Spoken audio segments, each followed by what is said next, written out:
Burnell, professor in the biochemistry department at University of Allahabad. I will be presenting you with module number 14, scientific careers versus good for women careers, characteristics and gender issues.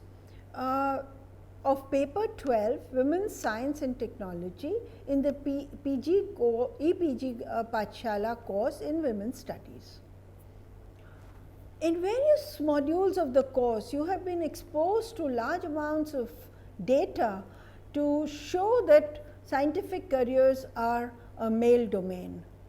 This has been termed as the gender gap and has been regarded as a source of resentment against men. This module will discuss the characteristics of careers in science and explore reasons why there are fewer women than men in the scientific workforce. It will trace the biological clock pressure and reproductive and child care responsibilities as the major reason for the leaky pipeline, followed by gender insensitive practices and sexist gender bias. Next. It will find that women prefer careers with flexibility to handle their family needs and such as school teaching and full-time non-remunerative job of a homemaker. Characteristics of these good for women careers will be discussed, and questions raised why even though there are fewer men in these careers and yet there is no debate that men are discriminated against in these professions. It will be concluded that there is discrimination against jobs where the percentage of women is naturally high, because society has assigned artificial hierarchies to various jobs, undermining those that are commensurate with the biologically determined roles and skills of women. The discussion will highlight why gender studies should create social awareness about these issues and empower women through equal opportunity and social acceptance of true equality. Next. Now, I will just give you a short historical overview of women in science. Historically, scientific careers have been regarded as a male domain. Scientific revolution started with Copernicus in the 17th century through the 18th and 19th centuries, but women did not have access to higher institutions of learning and they stayed out of early developments in science. Next. Under-representation of women in scientific bodies is another very stark data. At the Académie des Sciences of Paris, it was founded in 1666, but it elected its first female member 3 centuries later in 1962. The Royal Society of London was founded in 1662, but elected its first female member in 1945. The first international forum for eminent women scientists, basically to unite them, this is known as the Third World Organization for Women in Science, and it was officially launched in 1993. The most famous inspirational women scientist I think is Marie Curie, who was born in 1867 and she was a Nobel Prize winner in 1963, in 1903 and in chemistry in 1911. She had to fight many prejudices to retain her lab. She was denied appointment in Krakow University in her native Poland, and basically it is attributed to the fact that she was a woman. The most cited cases of discrimination against women scientists, one of them is Jocelyn Burnell. She discovered pulsars in 1967 while still a graduate student in radio astronomy at Cambridge University in England. Her supervisor got the Nobel Prize, she didn't. Esther Lederberg, she discovered the bacteriophage in 1951 with her then husband, Joshua Lederberg, but he got the Nobel Prize in 1958, she didn't. She faced significant challenges as a woman scientist in the 50s and the 60s.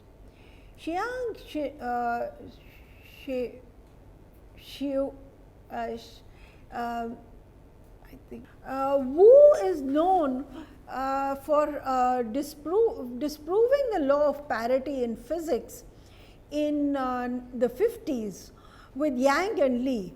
The duo Yang and Lee got the Nobel Prize in 1957, but she was left out. Another instance is Lise Meitner. She helped in discovery of nuclear fission, but with Otto Hahn got the Nobel Prize in 1944, she didn't. Rosalind Franklin, her X-ray diffraction images contributed to the discovery of the DNA structure. Watson and Crick and Williams got the Nobel Prize, but she didn't. Nettie Stevens helped in discovering the sex of an organism is dictated by the chromosome. But on her death from ovarian cancer, the male scientist who benefited from her work, instead of acknowledging her contribution, he said she didn't have a broad view of science.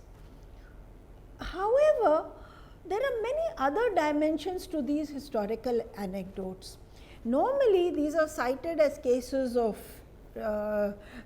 sex discrimination, but some people say Meitner didn't get it because of her ethnicity. She was a Jewish from Nazi Germany, and the politics of that time didn't allow a Jewish to get the Nobel Prize. Rosalind Franklin had misinterpreted her data. There is evidence to show that, and probably she was very dogmatic about her views. Probably that could be a reason why she was denied the Nobel Prize. So apart from that, the important thing is that history should not be used to fan resentment in the present. The worldwide gender gap in science still exists. There has been a special issue of Nature in 2013, which is the most prestigious science journal in the world, which says that sexism still exists in science careers. Even in developed economies, United States, Europe, half of doctoral degree holders in science and engineering are female, but barely 1/5 of full professors are women. There has to be some reason for this. Even among these women, few are invited to sit on scientific advisory boards of startup companies and as keynote speakers in conferences. The gender bias exists. UNESCO Institute of Statistics report 2015 says that women accounted for about 1/3 of persons employed in the scientific research and development across the world in 2013. In India, the scenario has been discussed by INSA, the Indian National Science Academy, in its report of 2004. It finds no shortage of women studying science. It finds that 3 to 6 times increase in women studying science has occurred from 1950 to 1980-81, and around 35 to 45% are now women.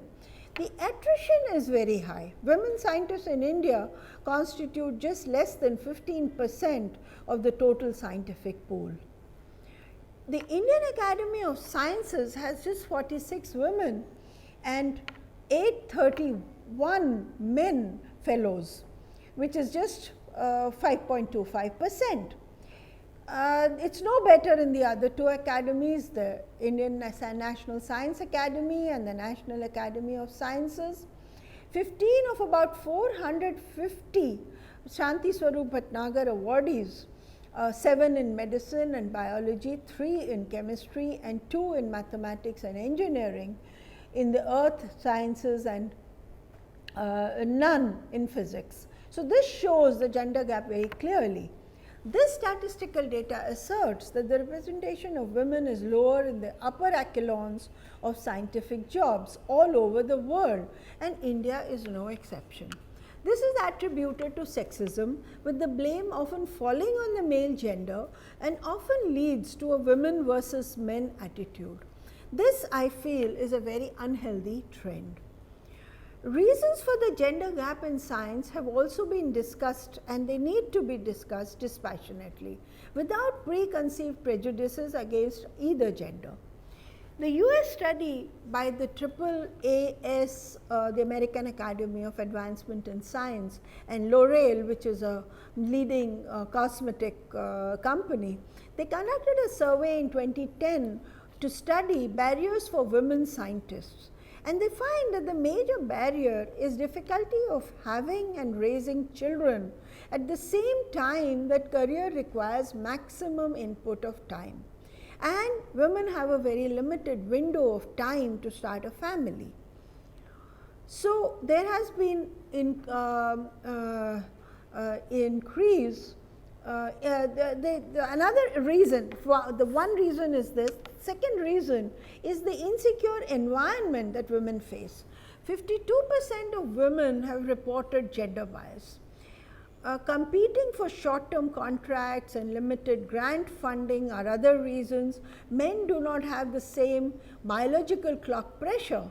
So by the time they are at lecturer level, men are in majority and women have lost the battle. Men are also more willing to work in a competitive environment. Similar findings have been reported by the earlier mentioned report of Nature 2013, where the most important reason for the leaky pipeline is childcare. The second most important reason is the problem of overt or unconscious gender bias, which you have studied in an earlier module. The first problem can be tackled by improved institutional facilities, but the latter is more difficult to tackle because it is not a overt issue. It requires changes in social behavior and thinking, which is more difficult to handle. Sexist statements from reputed male scientists add to the resentment seen in women. As late as June 2015, there was an instance of overt gender bias from British biochemist and Nobel laureate Sir Tim Hunt. His wife is a reputed immunologist, and he in the World Conference on Science Journalists in Seoul, he said, next, "Let me tell you about my trouble with girls. 3 things happen when they are in the lab. You fall in love with them, they fall in love with you, and when you criticize them, they cry," adding that he was in favor of single-sex labs.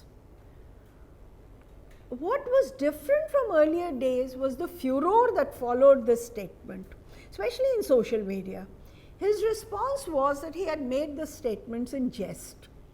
8 Nobel laureates lent support to Hunt, who agreed with him that his statements were made in jest.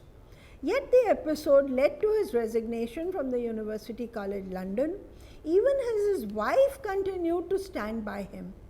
He has paid a high price for his irresponsible statement, and life for him and his wife changed dramatically after the episode. In India, in 2004, the INSA study, Science Career for Indian Women, found that most women scientists don't find it difficult to find a job. But many complain of gender insensitive organizational practices and workplace discrimination, which come in the way of their career growth. Many also complained of gender related nepotism and even sexual harassment. The current situation is no better. Male scientists do not dispute this discrimination against women, especially in the administrative positions. This is very interesting. And a few exceptions do exist. Professor J. Manjula, who was the first woman Director General of Defense Research and Development Organization, DRDO, in 2015. But in her own words, she had to fight many odds as a woman when she was a student. The widely circulated Indian news magazine India Today in June 28, 2015 issue ran a cover story on the secret sexism of Indian science, in which top women scientists describe covert and overt instances of discrimination. T. Ramaswamy, who is the architect of the government's Kiran scheme, has to say about this. To nurture postdoctoral women through a career break and special needs such as child care, they require special care, special rules and regulations. He also goes on to say that even if all measures are implemented, gender parity in numbers would need at least 15 to 30 years purely on account of gestational time needed for self-correction of the imbalance. In third world countries like India, women have a lot of responsibility within a family, and the science and technology arena expects a lot more dedication than any of the other fields. Eventually, only those females who are highly motivated and have support from the family can make some mark. Major conclusion from this report is that careers in science and research are incompatible with raising a family. Now, why do gender issues in science merit discussion? Is science a superior discipline? What's the problem if there are less women in science? Here, science as a discipline is generally regarded as a male preserve, and the prevailing viewpoint is that men are inherently better in the skills required of a science career. Hence, the issue of discrimination against women in science has been a topic of importance in gender debates. Some reasons cited for studying science are an innate interest and ability for the subject, also that it is superior to other disciplines such as the humanities and commerce because better students opt for it. It leads to better employment opportunities, it fetches higher salaries, it is more male dominated. So, women who excel in it must be as good as or better than men. Now, need is to assess the issue from different perspectives. Do less women study science? When does the attrition occur? At the secondary or the tertiary levels or after they begin working? Is there a subject-wise difference? Is there representation better in other jobs? The trend among women for studying science is on an increase the world over. Statistical data indicates that they are well represented in tertiary level courses. In India, the proportion of women pursuing science disciplines is fairly high. In 2014-15, nearly half of undergraduate science majors were women. However, there is a differential within the science subjects. Less women pursue engineering and technology, 28%, and within science, more women in female-friendly health sector subjects than in male-dominated areas such as chemistry, astronomy, and physics has been reported. In the US, according to the US Department of Commerce 2011 report, women fill about 50% of all jobs in the economy, but they account for only 25% of jobs in science, technology, engineering and mathematics disciplines. Women constitute 50% of degree holders at bachelor's, master's as well as doctorate levels in the biological and biomedical sciences, but only 21 to 29% PhDs in maths, science and computer information sciences. So, there is clearly a subject wide difference. The number of women who study science at tertiary levels is not less, but a minority in STEM occupations and even less in leadership positions. This is taken as a confirmation of discrimination against women in science-related subjects. Need is to explore whether there is a systematic denial of opportunities for women or whether there are more voluntary reasons that dominate the career choice of a bulk of women. Science-based careers are known to be very intensive with long work hours, and the consequences according to US data is that women postdocs abandon research for reproductive duties, and women faculty members in astronomy, physics, biology have fewer children than male colleagues and less than they desire. So, the connection between reproduction and jobs is obvious. In the Indian scenario, 4.1% women, but only 2.5% men in science research were never married. So, women who were in science did not marry, more women in science did not marry. 46.8% women worked 40 to 60 hours a week, 66.5% women worked much less than that. 19% male scientists had scientist wives. 40% married women scientists had scientist husbands. So, obviously, scientist husbands supported the scientist wives. Now, women carry bulk responsibility for preserving the human race. Reproduction is the most important profession on earth.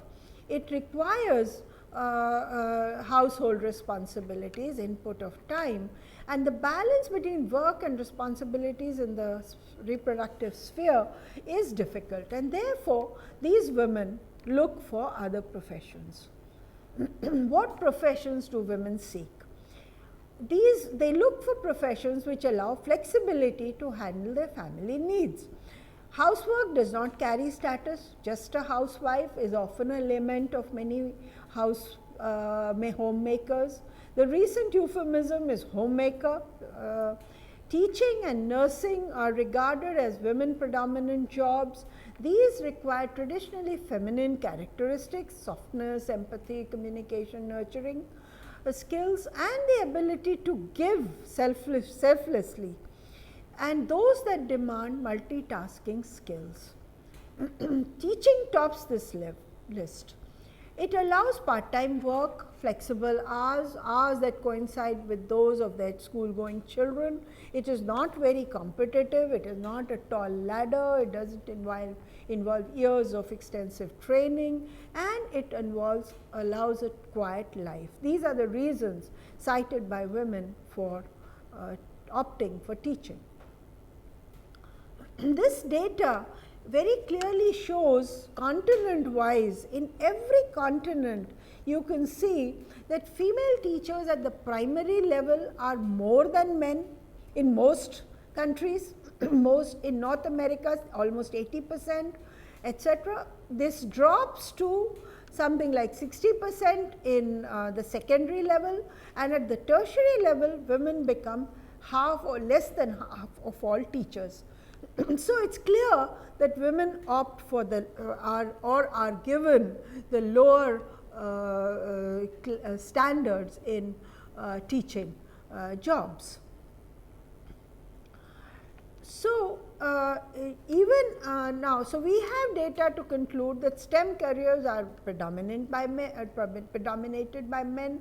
Primary and secondary teaching is predominated by women. Nursing is another profession which is traditionally regarded as woman profession. 90.4 registered nurses in the US are women. Now, household work, of course, everyone knows is primary responsibility of women in majority of households, and rearing one's child requires this. We have discussed in the earlier module, but it is never debated that there is discrimination against men in school teaching, primary school teaching where men are less than women, in nursing where men are just 10% of women, and in household jobs where men are maybe a few percent. So, now this is because these are noble professions. They don't enjoy high status, they don't enjoy high salaries. There is a lot of lip service, Graha Lakshmi, Guru, Florence Nightingale, but status is not given to these jobs, nor is their salary high enough to be a sought after profession. But do these jobs, do these jobs require less, are they less required for mankind? I don't think so. We can, next. So, because of this gender difference, there has been a lot of talk of empowerment of women. Now, desirable empowerment of women is by improving their skills and ensuring equal opportunity, which is desirable, but undesirable empowerment is through reservations, and these are not fair and just to all. So, these are faulty notions that power is exercised in a manner that benefits the specific group for the occupant of the power position belongs. The importance of equal opportunity needs to be highlighted. Now, do all women want to don the garb of men in the name of equality? No. So, what does society require? Society requires all types of skills for a harmonious world. It requires what we have seen so far is that society has assigned artificial hierarchies to various jobs. The importance of those skills and jobs that come naturally to women or are in congruence with the biological exigencies are generally undermined, and this is not desirable. Biological differences between men and women are real, but it does not naturally follow that treatment should be different too. The ultimate goal of an equitous society should be to ensure equal opportunity to both genders and equal respect for all jobs, which are essential for harmony, progress, and survival of the human species on earth. Gender studies should address the question of discrimination against the jobs where the percentage of women is naturally high, such as household work, teaching, nursing. Gender studies should seek ways to empower women through equal opportunity, and gender studies should strive for social acceptance of true equality in mind and in spirit. I would like to conclude by Bertrand Russell, who it is indirectly relevant to what we have been saying. Women are at the lowest end of the hierarchy because they work with their hands. So, he says, in all societies across time and space, one trend seems to be prevalent. People who manipulate objects, that is, work with their hands, are at the lowest end of the hierarchy.